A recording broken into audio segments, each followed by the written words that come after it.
اخلاق سمنان خوش آمدگویی میکنم خدمتتون. خوشمیچین سمن یعنی خوش اومدین به سمنان. بخر آها بخر.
درود به تمام شما دوستان، خیلی خوش اومدین به استان شهید پرور و با اخلاق سمنان. خوش آمدگویی میکنم خدمتتون. خوشمیچین سمن یعنی خوش اومدین به سمنان. عرضم به حضورتون که اینجا مرز استان مازندران و استان سمنانه. اون بر کوه میشه استان مازندران و این بر میشه سمنان. عرضم به حضورتون که این منطقه رودبارکه که یکی از منطقه‌های زیبا و گردشگری سمنانه که میخوایم امروز با ما باشین. بفرمایید. مرسی، به افتخار شما. گروه توریستی معرفی کردیم. لیبلو بیار بچسبونم. نمیخواستم واقعیتش خودم معرفی کنم چون گفتم شاید تو فضای مجازی. یک دو. اونجا واسه که درو باز کنی. دروغ میگی جون پرادیا نیست. یعنی الان با این کارو خدایی مامان ببین من تو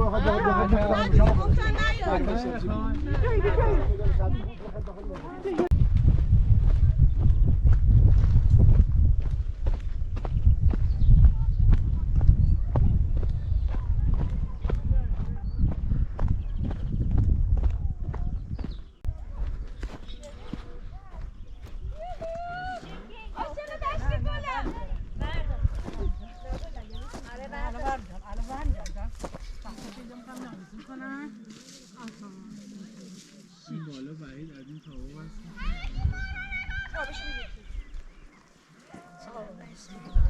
بخورم یا پایین. حالا جای قشنگه بخوام باشونم بالا حال حالا دیگه همینجا به دور اومدیم.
شبیه سنجابه شدی.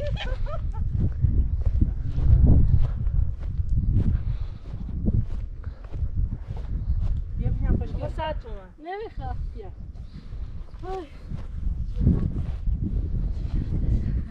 همین ببینی بالا بالا میگه چیز تره. نمیخوام. خب ببین خیلی خوبه، اصلا این خوبه. آره ولی اون که شیم بکنم این خوبه.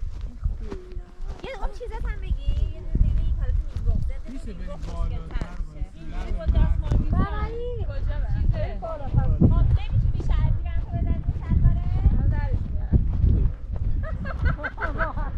بچه خیلی نزدیک گاوا نمیتونیم بشیم ما ناراحت شدن.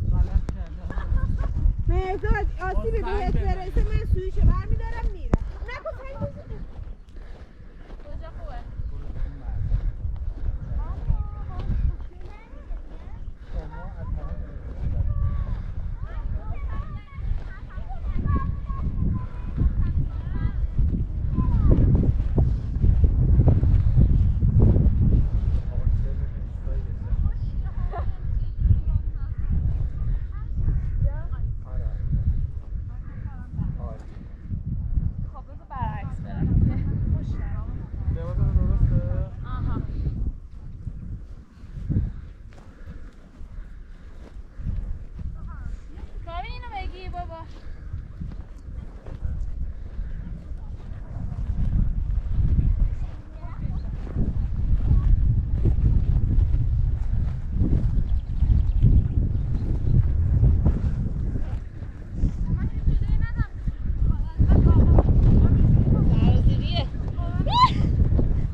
اونوری بودو اینوری بودو که تنهایی. آره راست تنهایی بودو بعد بچرخ. تا هم بودو دیگه لرزش که نداره. ما درسی. بچرخ